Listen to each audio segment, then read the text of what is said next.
Welcome to episode 112 of the Sports Geek podcast. This week I catch up with Micah Hart about his career in the NBA and at the Atlanta Hawks. Welcome to the Sports Geek podcast, the podcast built for sports digital and sports business professionals. And now, here's your host who's looking for the next design of @SportsGeek shoes. Yes, his shoes have a Twitter account, Sean Callanan.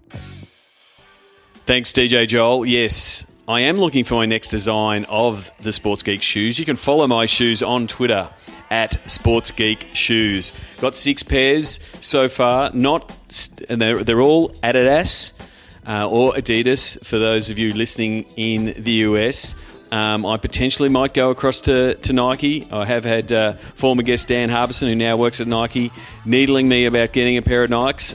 So they may be Nikes. So please send in your suggestions on colours, colour schemes, what they should have on them. The only rule has to say Sports Geek, so I can claim the shoes with my tax. My name is Sean Callanan. You're listening to the Sports Geek podcast. You're either doing that on iTunes, Stitcher, SoundCloud, or my favourite podcast app, Pocket Casts, or you're listening to it at the Sports Geek website, sportsgeekhq.com.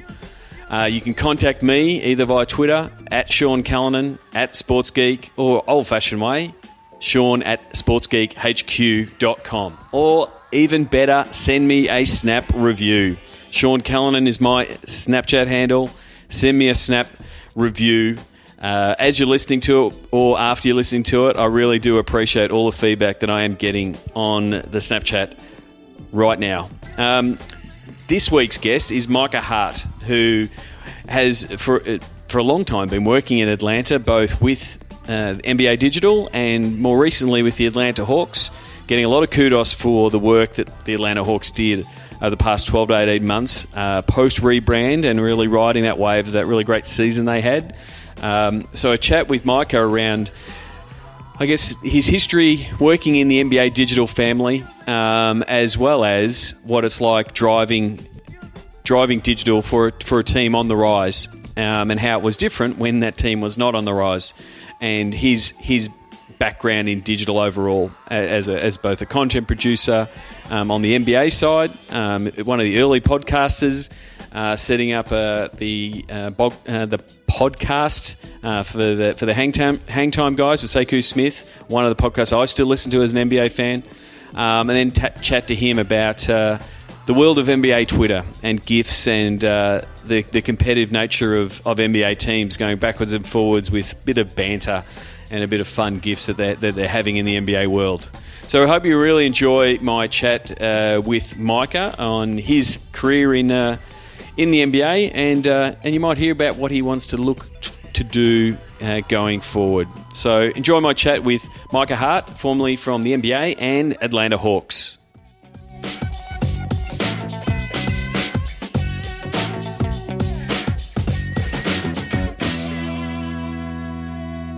Very happy to welcome Micah Hart, former Director of Interactive Marketing at the Atlanta Hawks. Welcome to the Sports Geek podcast. Thanks for having me, Sean.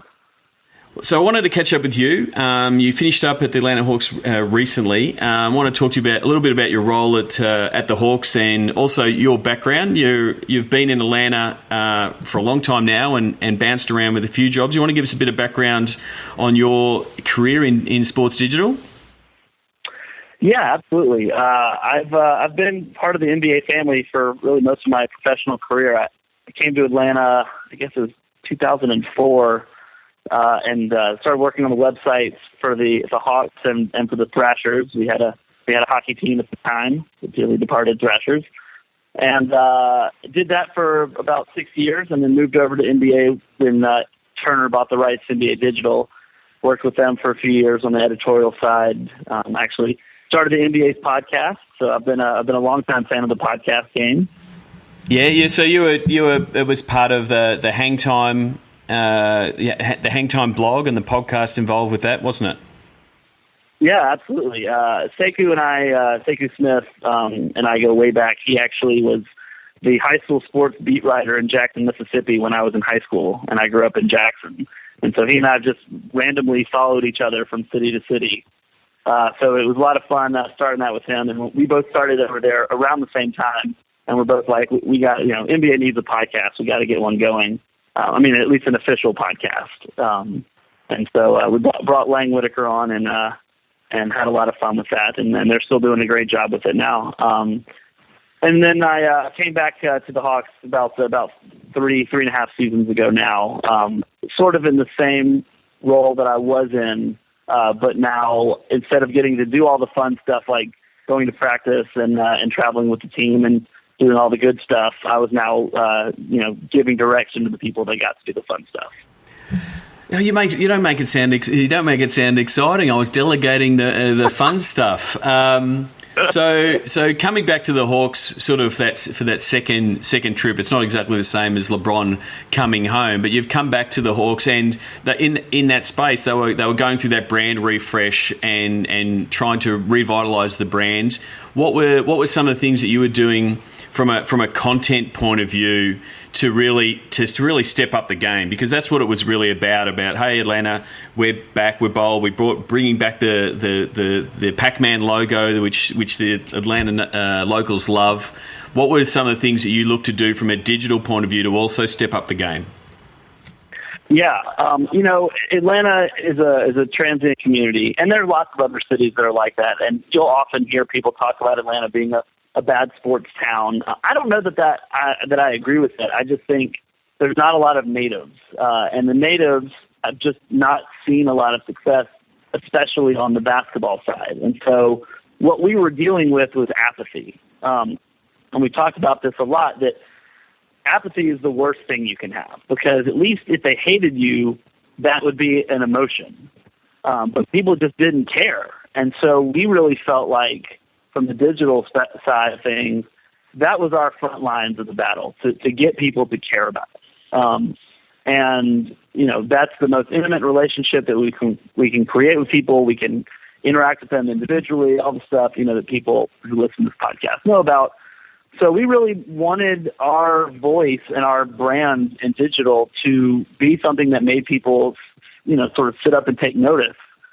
We can't control the performance of the team.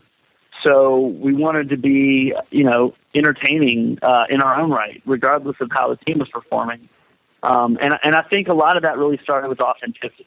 And that's something that I think with the brand refresh and everything, we really wanted to bring just a new way of looking at things, and not just doing things the way they've always been done, but not for no reason either. Not to just throw things up and see what works, but to really be strategic with how we approach, sort of creating this new persona, that we're not the same old Hawks that you're used to. And I really think that the digital space was the catalyst for all the change that came after it.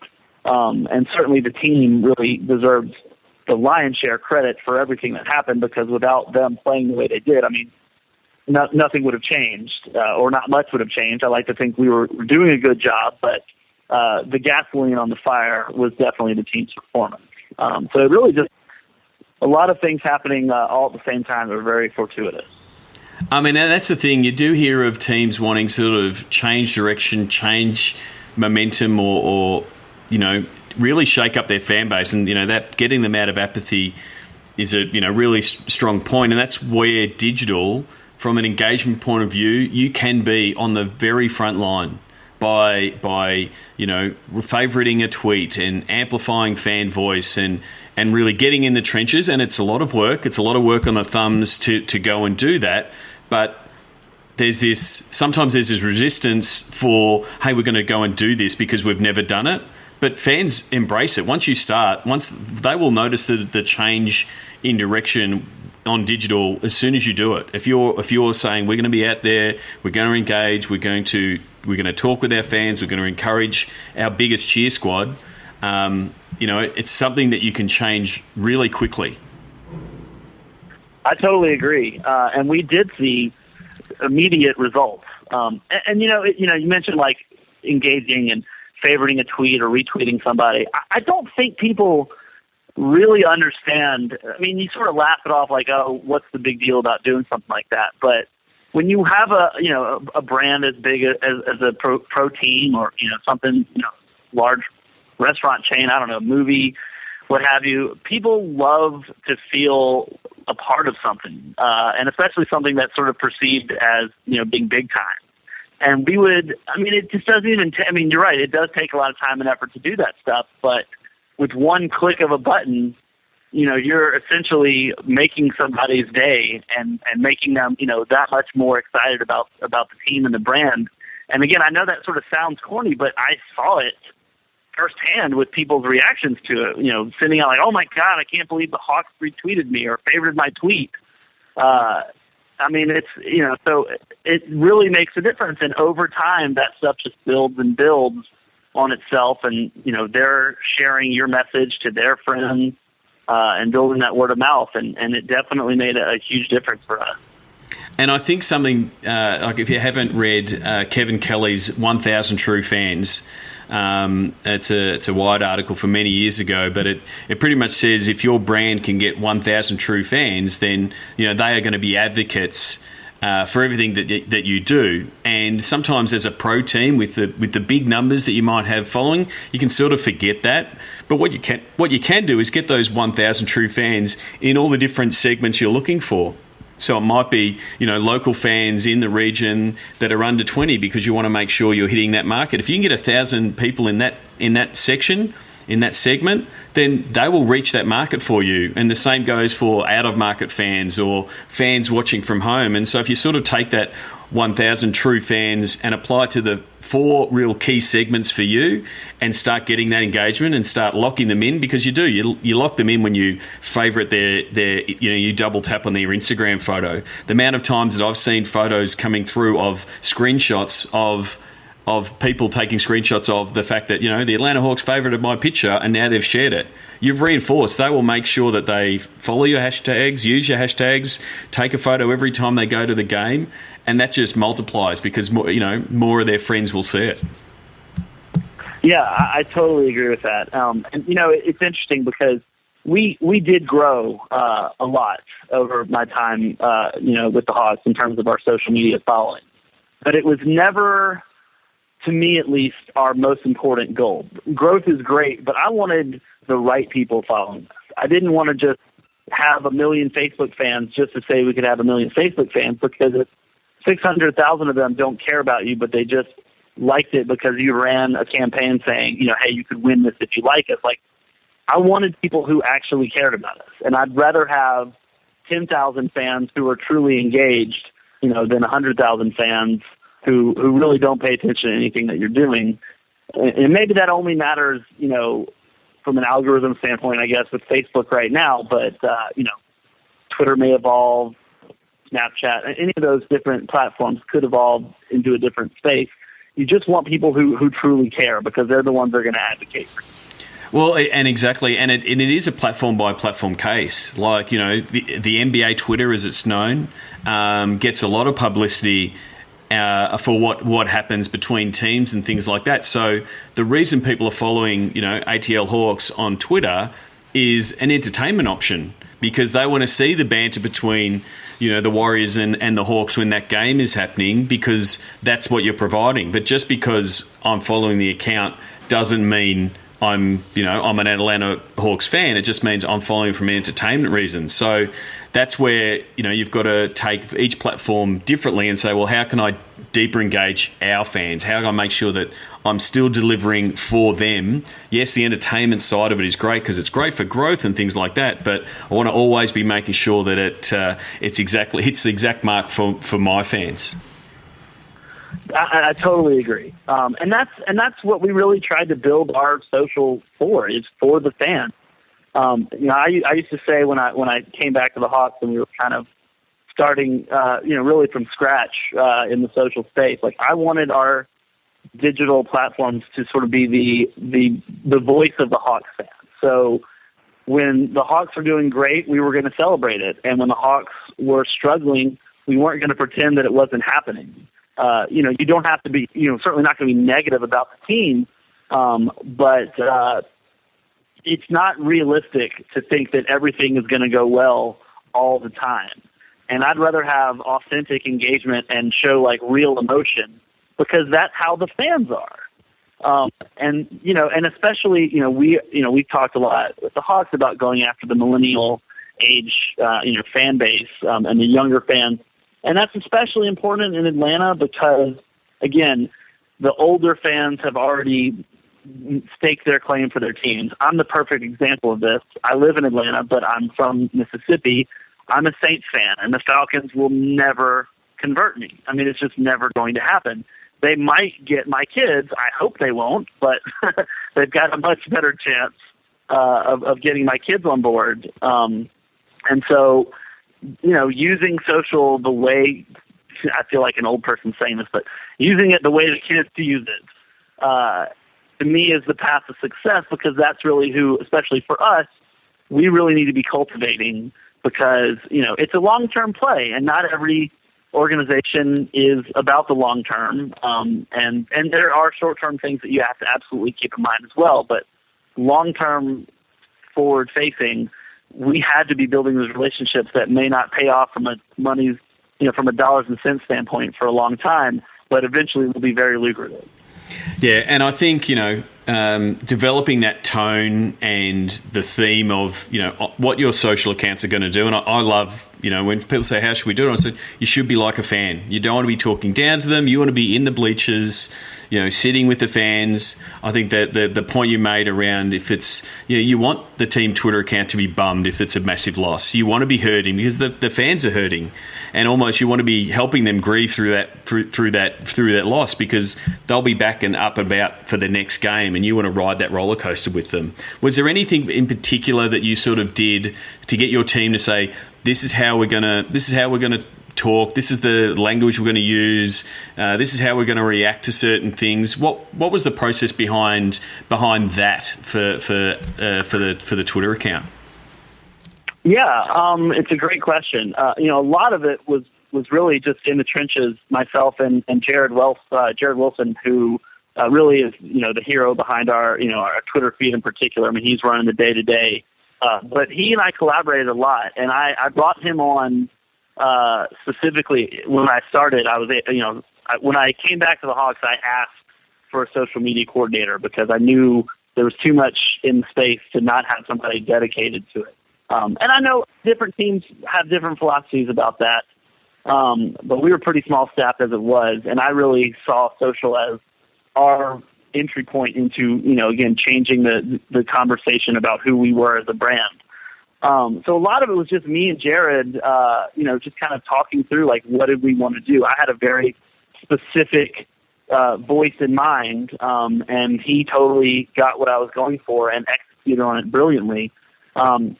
We did, over the course of time, actually sit down and kind of develop, sort of a brand persona, and we talked through, like, what are the characteristics of this voice?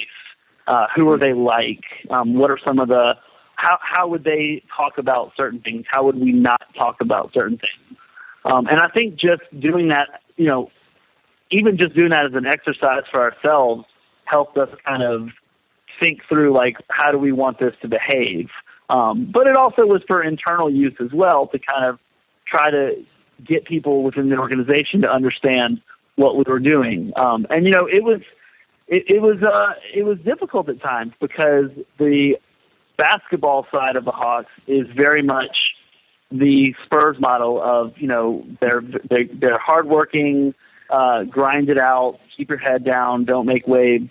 And that makes total sense for them. And they've had a lot of success, and Coach Bud and the staff in Atlanta have had amazing success.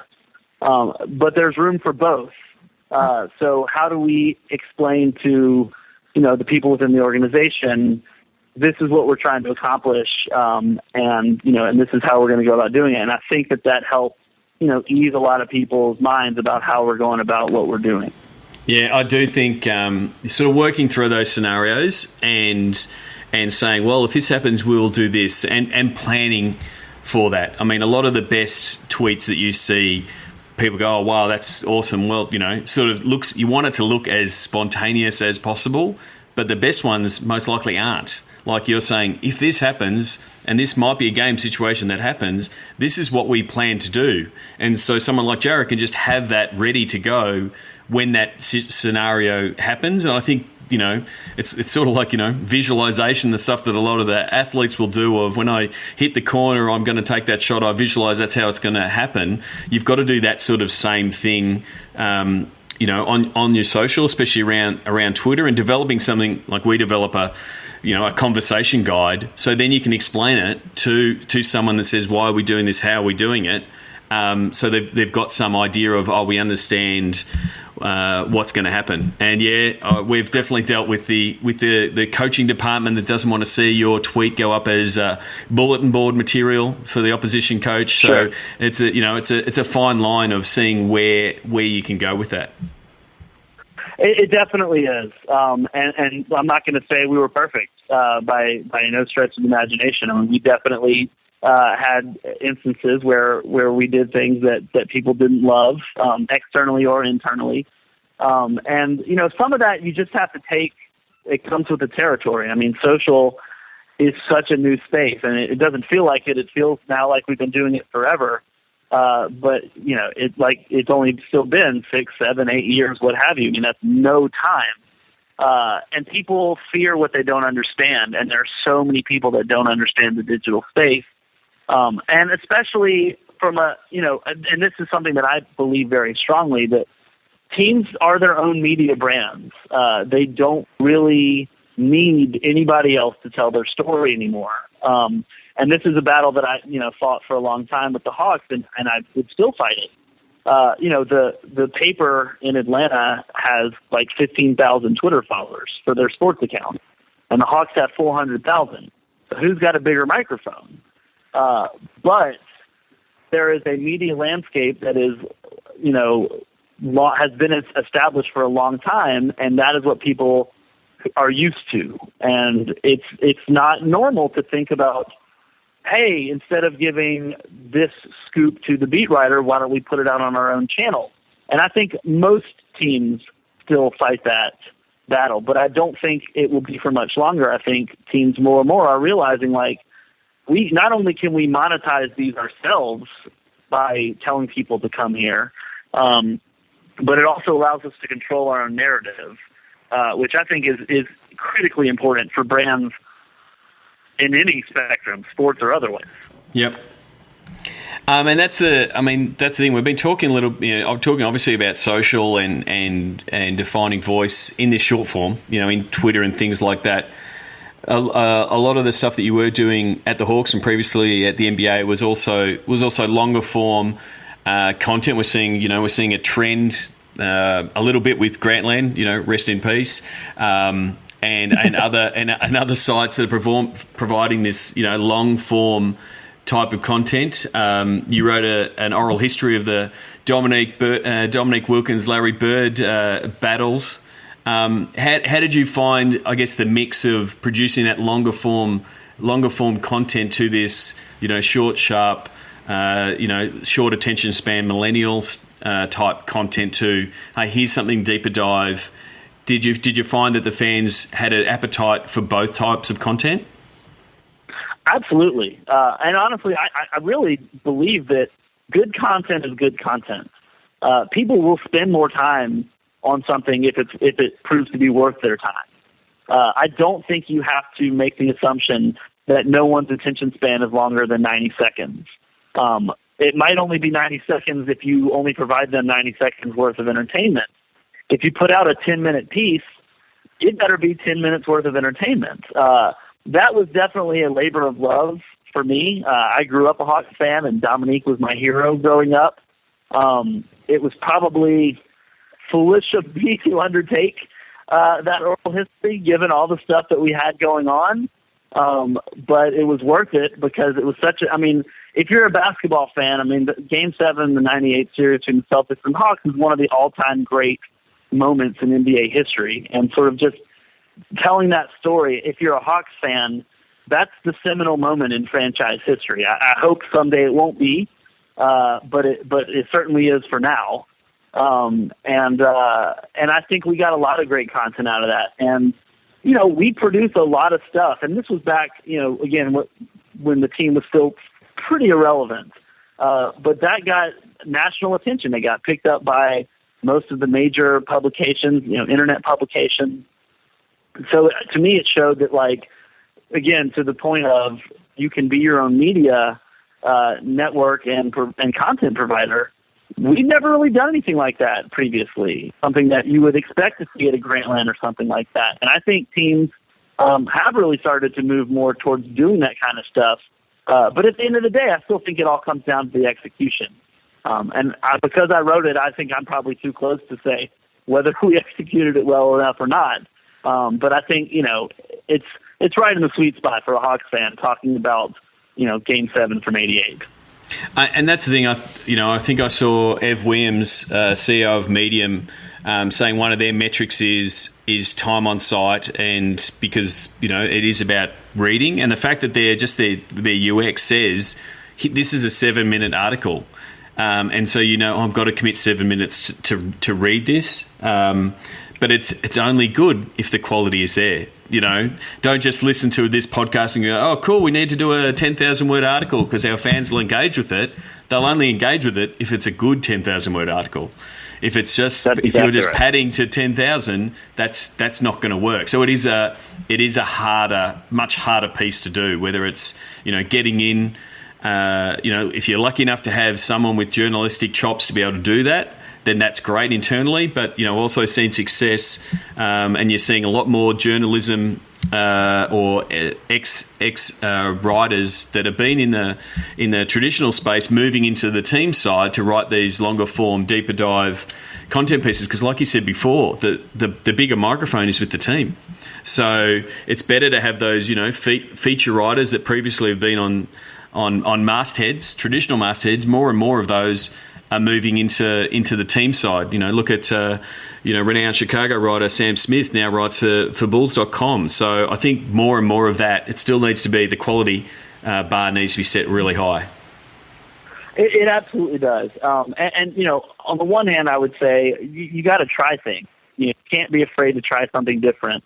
And if it's not successful, then hopefully you learn from it and try something different. But I think the main thing to me is, again, getting to how important it is the quality be there is, and this is really something we felt like with our Twitter feed as well.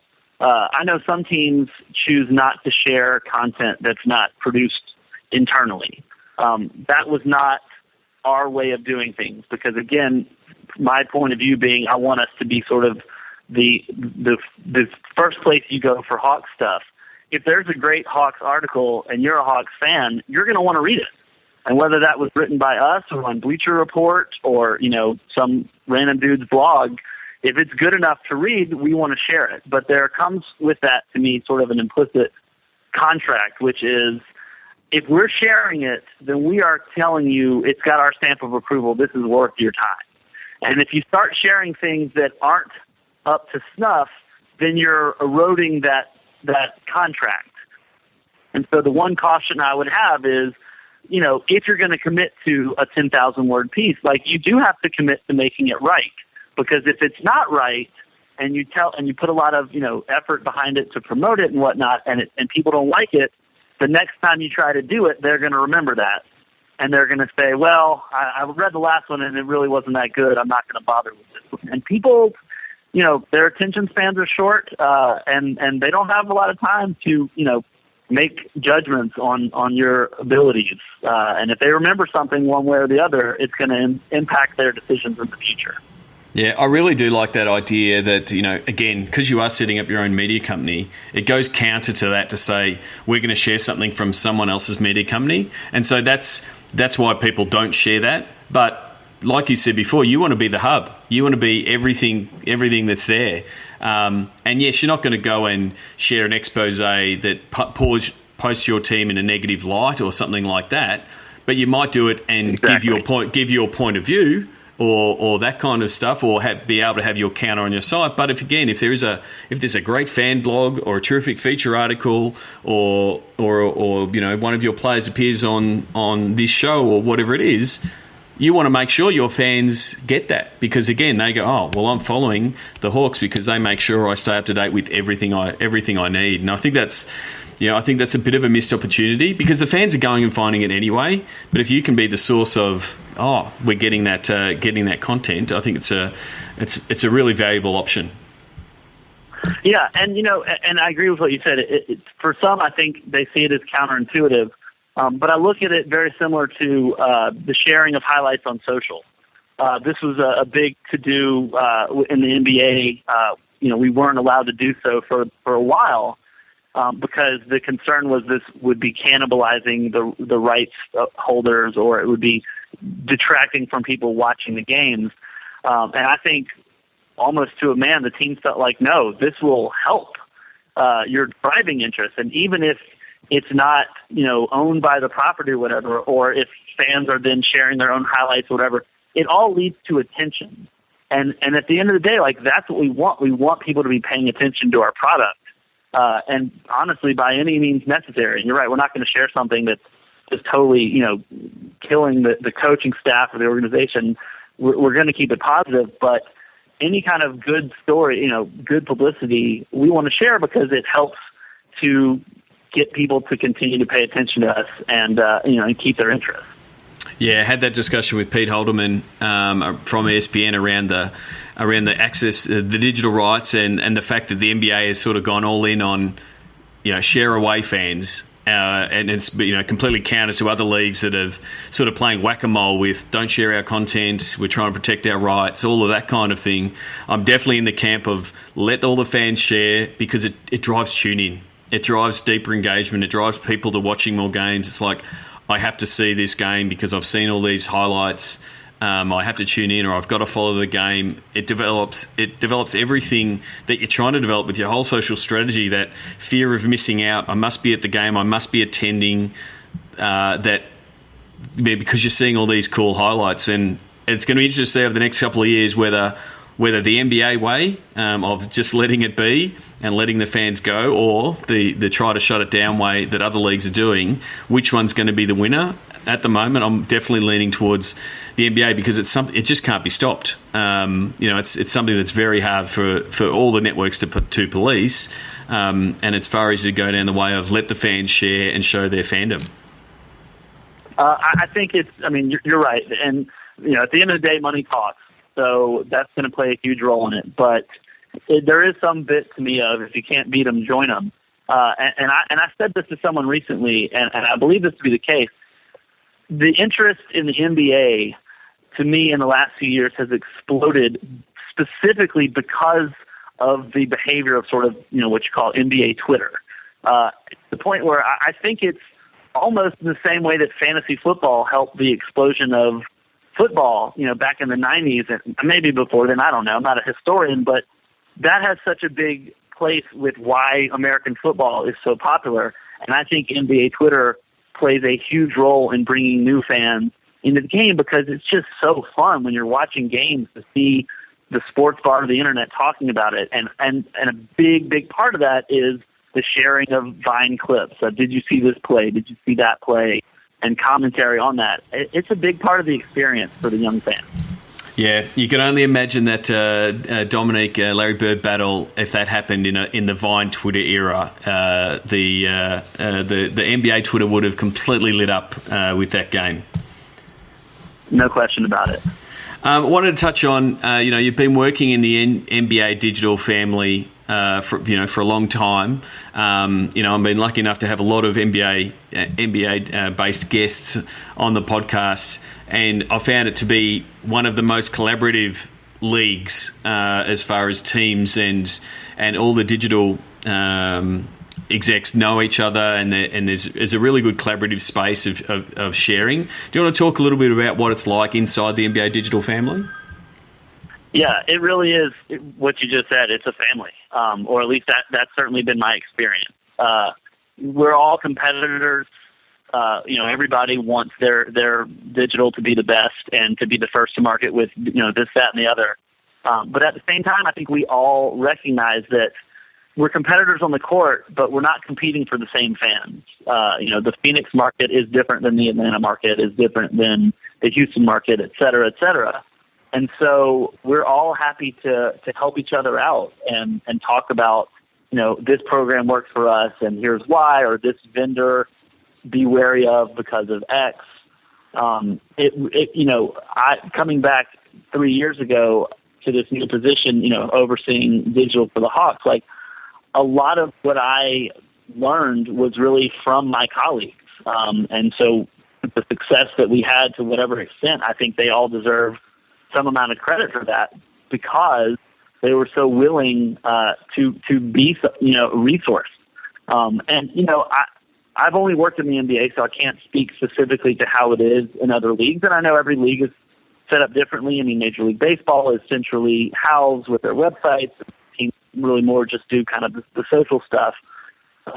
But I've found only positives from everybody sharing with each other. And again, at the end of the day, because you're not competing for the same fans, you look at like the apps, most teams in most of the leagues, frankly, are on the YinzCam platform, and there is some bit of uniformity to the look and feel of those apps.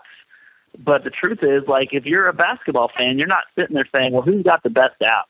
I'm going to go be a fan of that team. You're saying, I'm a Suns fan, I'm going to get the Suns app. I'm a Warriors fan, I'm going to get the Warriors app. And that's really all there is to it. It's only sort of insiders like us who would probably have all the different teams' apps. Most fans just have the apps for the teams they follow, and that, you can extrapolate that to every area of the business. So it's really been great. And guys like, Jeremy in Phoenix, and Jeremy in Golden State, and Kevin, who was with the Warriors and at Facebook now, I mean, down the list, really, I could probably name every single person. It really is a wonderful group of people, and they're all willing to help each other, and I think that rising tide sort of lifts all the boats. Yeah. And I do know other people in other leagues, and yes, there is collaboration, but it is something that I guess is always something when I'm talking to NBA folk that they do, whether knowingly or unknowingly, they do name drop that they are talking to other teams and what they're doing, and it's a really close-knit group. Kirsten Corio works at NBA in the team marketing and business operations. Been a long-time friend, and I'm going to chase her down to get her on the podcast. I think they do a really good job. They do a really good job in getting the teams together and in that collaborative space. And I think it's just it's a really good way of operating a league. And like you said, you're not competing for the same team, and you can use a phrase I like to throw out on the podcast: steal with pride. Right, you can hear what the Suns are doing, and you can go, we're going to do that. We're going to twist it with an Atlanta Hawks flavour and roll it out. And you should be able to go back and say, hey, it worked really well for us as well. By the way, we did this. Because it's for your fans. Once you put your flavour on it, your brand values on it, it's a different promotion. But hearing that someone did something in their app or did something in stadium or rolled something out on a particular social platform, then you can put your own twist on it. Yeah, and I agree with that wholeheartedly. We all steal from each other and do it shamelessly, but we do it, like you said, if it works in one market, let's take that kernel and make it our own, but there's no harm in sharing and collaborating. And again, I think it helps everybody. And one thing that you said that I think is so true, if nothing else, it's great to have that network, because you're just bombarded by vendors who are selling you on something, and they love to name drop the teams they're working with. It's great to know that I can pick up the phone at a moment's notice and call any one of the teams that they've just dropped and say, hey, are you guys really working with these people, or are you not? And get a real sense for, is this somebody that's worth my time to talk to? Yeah. I provide that vendor gatekeeping service for a lot of my clients. They go, can you speak to Sports Geek first, and then we'll decide if you get the second interview. So, be very careful if you're name dropping that you're working with people, because you will be checked up on. To finish up, before we finish up, so what are you thinking? What's your next steps post Pokes Hawks career? What do you think you're going to do? Looking forward to doing in the future. Yeah, I enjoyed my time in the league immensely, but I think especially after the success we had in digital last year, it just kind of felt like, what's ever going to be better than a 60-win season, a 19-game winning streak? Obviously, winning a title would be nice, but unfortunately, playing the same league as the Warriors. And so, I love what I've been doing, sort of content creation and and helping people understand the importance of content marketing, and how really, if you want to reach your consumers, like that's how you're going to do it. So that's kind of the area I'm looking to continue in, trying to figure out if that's something I want to do for myself, or if that's something I want to, do for a brand or or an agency. That's the part I still got to get a little bit more right with. But I'm all in on the content marketing space, and I just want to keep brainstorming and trying to come up with new and different ways to accomplish those things. No, terrific. Well, if anyone wants a bit of a content marketing brainstorming session with Micah, we're happy to offer it out via Sports Geek and connect you with some people. So, who knows? Maybe that's an angle we can go down. Yeah, absolutely. I'm going to finish off with the Sports Geek starting five. I've got 5 questions to wrap up the interview. What was the first sports event you ever attended? First sporting event was Mississippi State basketball. My grandparents had season tickets, and so my dad and I used to go to games all the time when I was little, and actually even got to see the one year they were good in '96 when they made the Final Four. So that was a big part of my childhood for sure. And favorite food consumed at a sporting event? I'm a sucker for nachos. I know they're terrible and they're almost always bad, but I cannot quit them. It's like Cinnabon at an airport. No, very, very good. The first app that you open in the morning is?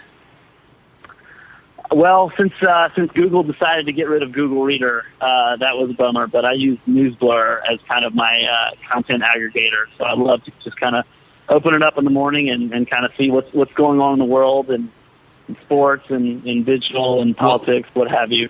What was that app again? I missed it. NewsBlur. Okay. Yeah. One I've been using recently that's sort of in the same space is Nuzzle.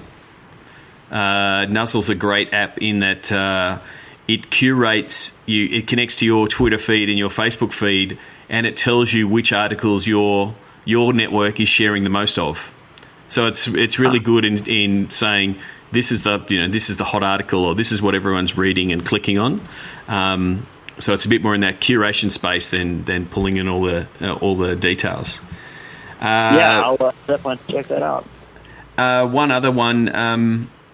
Who do you think the Sports Geek podcast listeners should follow, whether it be a Twitter follow or a writer or a blog, and why? I'm gonna guess that she's probably already on people's radar if they listen to this podcast. But I think Jessica Smith does such a great job with her social and sports blog. I love seeing the stuff that she puts together. She does a great job of kind of recapping what teams are doing in big moments and how it can relate to other teams. So good on her. She's doing a wonderful job with that. Yes, War Jess Eagle. That's her second nomination, so she gets one more. She'll definitely have to come on the podcast.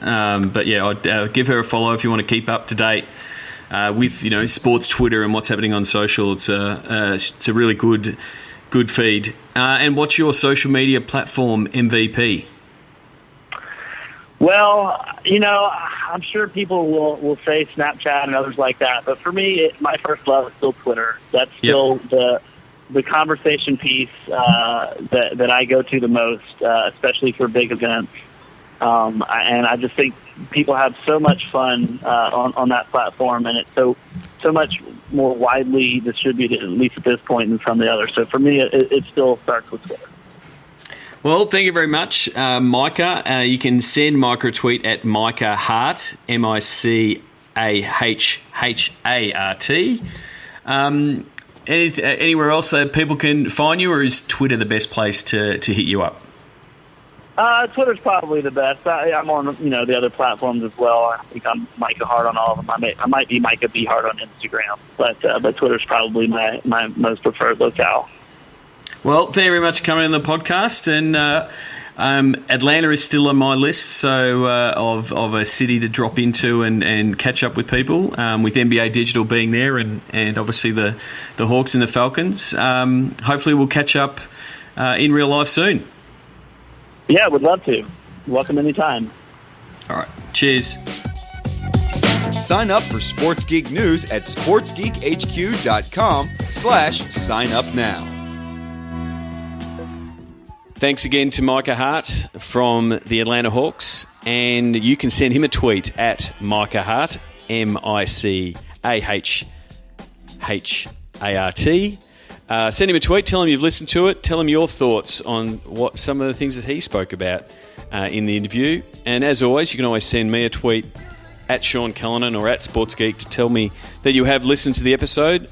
Or what you can do is actually share it on LinkedIn. Now that Twitter doesn't show me how many tweets are coming in, I do see them, but I don't get... Twitter no longer shows you how many tweets are being shared off a specific URL. Obviously, I can't check those stats anymore. But one thing I am seeing a lot more of is a lot more content being shared on LinkedIn and a lot more traffic coming back from LinkedIn. So for those of you who are sharing the podcast and the Sports Geek content on LinkedIn, I'm very much thankful for it. If you're not connected with me on LinkedIn, then I'm just not doing my job right. I pride myself on linking with as many people in the sports business industry as possible. If you're sending me a connection request, please just let me know that you do listen to the podcast. I'll always accept, but I always do like to know where those connections are coming from. So until next week, if you could leave a review on iTunes, that would be very much appreciated. But you can also just send me a review, either via email, sean@sportsgeekhq.com, or even via the Snapchat. Sean Callanan is my handle on Snapchat, or just send us just a regular old tweet. Until next week, my name is Sean Callanan from Sports Geek, and you've been listening to the Sports Geek Podcast. Like the Sports Geek Podcast? Find us on facebook.com/sportsgeek. Check out which teams work with Sports Geek at sportsgeekhq.com/clients. Please leave a review on iTunes. Go to sportsgeekhq.com/iTunes. Thanks for listening to the Sports Geek Podcast.